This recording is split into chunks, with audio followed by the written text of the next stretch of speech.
cara berehat sebelum meneruskan perjalanan seterusnya. Semasa mendaki ini kita dah sampai di tapak tempat berehat yang pertama ya. Okay, dalam masa yang sama saya akan review berkenaan dengan saya punya first aid kit yang saya biasa bawa semasa hiking ataupun ke mana-mana saja kembara yang saya pergi. Okay, jom kita tengok apa yang saya bawa. Okay, saya bentangkan dulu dia punya alas ni. Right, dah siap. Ini adalah saya punya first aid kit. First aid kit ni mudah ya, boleh dipakai di pinggang dan diklipkan pada paha. Jadi dalam ni saya ada macam-macam kit perubatan. Okey, jom kita buka, kita tengok apa yang saya ada ke dalam ni. Okey, barang-barang dalam ni semua saya beli sendiri ya. Saya beli sendiri dekat farmasi, dekat online dan macam-macam tempat lagi. Saya kumpul. Jadi yang ni adalah headlight. LED headlight menggunakan bateri 3A. Ini penting untuk merawat. Sekiranya sebab kadang-kadang ialah gunung, hutan ni tempat gelap. Jadi kita perlukan lampu. Ini saya menggunakan headlight sebab mudah kita tak payah pegang. Dia ada pengikat di atas kepala tu. Okey, lepas headlight kita tengok ni yang biru ni. Okey, ini biasalah yang ini mask ataupun topeng 3 layers mask. Topeng untuk perubatan. Okey, di musim COVID-19 ni memang harga topeng ni tahu-tahulah kan. Okey, yang biru ni ini adalah dressing kit untuk luka-luka kecil. Contohnya ada terluka digigit pacat, terluka kena hiris, rotan, duri dan sebagainya ni kita pakai ni. Dia ada gauze, beberapa helai gauze dalam ni, kapas, plastik untuk buangkan sisa-sisa yang kita dah pakai. Okey, sama plastik dia macam ni, macam pembalut dia ni. Okey, lepas kita pakai ni buang. Ni adalah pakai buang, tidak boleh disimpan. Okey. Seterusnya, saya ada tourniquet. Tourniquet ni adalah kit untuk menghentikan pendarahan. Okey, tourniquet ni untuk stopkan bleeding. Sekiranya di kaki atau di tangan berdarah yang sukar untuk dihentikan, luka-luka besar, jadi kita kena pakai tourniquet. Sebab untuk rawatan pendarahan ni memang kebanyakan mangsa hilang banyak darah dan mati macam tu je. Sebab kita tak tahu. Okey, cara pakai dia macam ni. Tourniquet, contohnya luka kat kaki. Kita just ikat je, clip dia punya buckle, clip buckle dan tarik bagi ketat. Lepas tu dia ada pemusing ni. Pemusing ni adalah untuk ketatkan dan longgarkan. Pemusing ni dia dah ketat, kita rasa dah ketat, darah pun dah stop, klipkan, sangkut. Ini penyangkut dia. Jadi tourniquet ni setiap 4 ke 5 minit kita kena longgarkan. Longgarkan supaya darah tu mengalir semula ke bahagian bawah kaki. Jadi kaki dia tak gangren. Jadi lepas kita longgarkan, kita ketatkan balik. Itu penggunaan dia. Okey, untuk buka dia, kita riliskan dia punya hujung klip tu dan buckle dia ni buka. Just simple, senang. Okey, kita simpan balik tourniquet. Okey, tourniquet ni saya beli harga saya tak berapa nak ingat, tapi agak mahal jugalah. Tapi untuk keselamatan saya beli juga. Okey, selepas itu saya ada krim.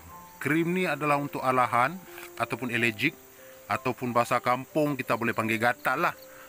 Kena digigit serangga, ulat bulu, ni jenama Clamazole. Tapi banyak lagi jenama-jenama lain dekat luar tu. Ini dia punya manual cara penggunaan dia. Okey, baca sebelum guna. Okey, sekiranya ada gatal-gatal, ruam-ruam, terkena kencing ulat bulu, ambil je sapu. Simple. Ini krim alergik. Okey, seterusnya saya ada spray. Okey, spray ni biasanya kita pakai untuk kejang ya. Kejang otot ataupun sakit otot. Kita baca kat situ, skin anesthesia for prompt relief of pain. See folder. Okey, tengok folder dia. Cara penggunaan dia senang. Mana-mana otot yang sakit, yang kejang, kita spray je kat situ. Rasa dia sejuk macam ais. Untuk kecederaan sukan ke, semasa mendaki kaki krem, boleh pakai ni, spray je, senang. Dia punya sejuk dia apabila bersentuh dengan udara dia akan jadi sejuk. Okey, ini adalah spray untuk krem. Okey, minta maaf tadi kaki tu tak berapa nak smart lah. Biasalah kaki pendaki ni penuh dengan bekas-bekas pacat. Kalau dah kena pacat tu, dia punya darah mengalir, tak berhenti. Jadi kita pakai ni. plaster ni untuk tampal dekat pendarahan pacat tadi tu. Ini plaster kaki ni. Yang ni pula adalah bandage. Bandage ni digunakan untuk contoh patah, untuk mengurangkan pergerakan pada patah. Kita balut. Kita boleh buat tuap. Dan boleh juga digunakan untuk membalut luka. Tapi kita dekat luka tu nanti kita letaklah gos, letak ubat iodin dan sebagainya. Okay, ini panjang ya, tapi saya buka sikit je. Saya buka sikit dan saya gulung balik. Ini adalah bandage. Dia elastik. Dia bersifat elastik, memberi. Dia bersifat memberi ya. Ini bandage. Okey, kita simpan balik. Dan seterusnya yang ni tadi, okey, plaster untuk luka. Ini adalah painkiller. Painkiller pelbagai guna, sakit kepala, tapi yang ni berkesan untuk sakit gigi. Untuk sakit gigi, sebab sakit gigi ni memang hantu lah kalau nak berjalan. Yang ni pula adalah allergic, gatal. Gatal yang teruk. Okay, gatal yang teruk, kita makan ubat ni sebiji. Gatal, contohnya ruam-ruam, kena kencing, serangga dan sebagainya. Okey, yang ni saya tak berapa pasti nama dia, tapi kegunaan dia adalah untuk membuka airway. Untuk membuka airway, sekiranya patient ataupun pesakit tu tidak boleh bernafas ataupun dia punya airway tersumbat, just kita masuk je ke dalam hidung. Masuk ke dalam hidung dia, kita tengok. Kita buka dulu. Buka. Okey, dia perbuat kita getah. Dia lembut ya. Dia perbuat kita getah. Dan cara guna dia, saya tengok dekat YouTube. Okey, just masuk je ke dalam lubang hidung. Masuk ke dalam lubang hidung melalui rongga hidung. Kiri atau kanan masuk. Dia akan masuk ke dalam kerongkong dan membuka airway. Dia akan membuka airway dia. Dia ada tiup lubang dekat dalam tu. Okey, seterusnya kita ada counter pain. Counter pain ni adalah kalau kampung saya panggil minyak panas. Minyak panas untuk urut boleh, untuk sakit-sakit otot. Sakit-sakit otot ni biasalah sebagai seorang pengembara, pendaki dan sebagainya. Jadi penting ubat ni. Seterusnya kita ada Penthrox. Penthrox ni pun saya baru tahu. Saya beli.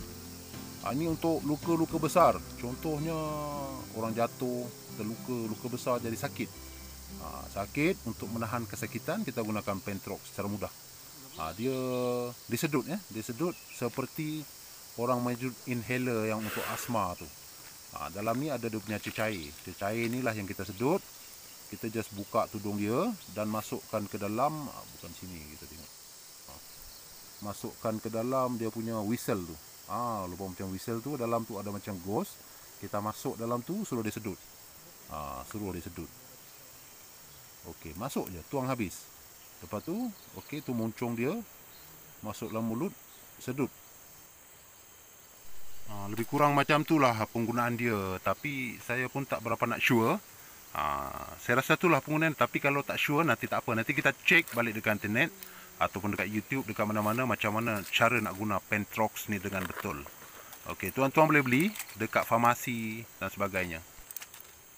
Okey, ini ada satu lagi jenis ubat, jenis oral ya. Ini adalah ubat cerit beret.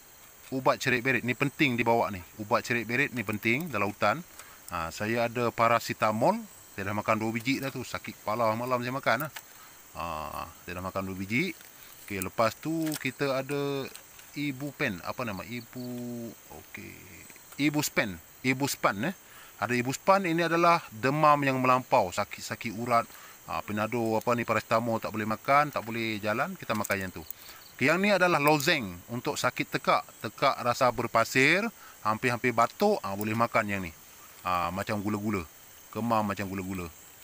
Yang ni pula, okey, ini adalah kit menjahit luka.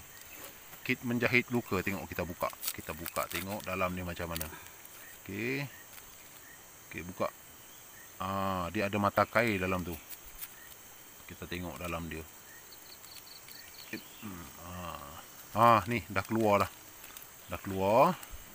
Ini tu mata kail dia, nampak? Yang berkilat tu adalah mata kail dia. Sebenarnya tu bukan mata kail, tu jarum untuk kita menjahit. Dan dia disertakan dengan tangsi dia ataupun benang. Ya. Ini jenis ni adalah lepas kita jahit, jahitan tu dah bercantum, kita kena buka balik. Yang ni dia tak reput dekat kulit. Okey, itu adalah kit menjahit luka. Lepas tu ada syring. Ada syring pelbagai guna untuk suntikan. Syring dan jarum dia. Mana jarum dia tadi ni? Tadi ada. Ada jarum tu. Tak ada pula jarum, mana pergi? Sebelum hilang ada lagi. Yang ni pen. Pen ni berguna. Untuk perubatan ni pen berguna. Macam-macam benda kita nak catat. Suhu badan pesakit, suhu badan kita sendiri. Okey, syring ni kita simpan. Yang ni pula adalah sarung tangan, glove. Latex powder. Dia ada berserbuk dalam tu. Saiz 8. Kalau tangan anda lagi besar, belilah saiz 9. Kalau kecil, beli saiz 7. Okey. Lepas tu kita ada macam-macam lagi. Okey, yang ni. Yang ni adalah mana tadi, kejap. Okey, kita letak dulu, susun elok. Ini adalah ubat tahan sakit sekiranya sakit yang melampau. Contohnya luka besar, patah dan sebagainya. Okey, kita ambil ni, ambil syring, bubuh jarum, tarik dan suntik dekat tempat yang berotot. Biasanya di punggung ataupun di bahu. Tapi biasa saya buat di punggung lah. Punggung senang, banyak otot. Yang ni cotton bud ni untuk sapu-sapu ubat. Seterusnya kita ada rehydration salt.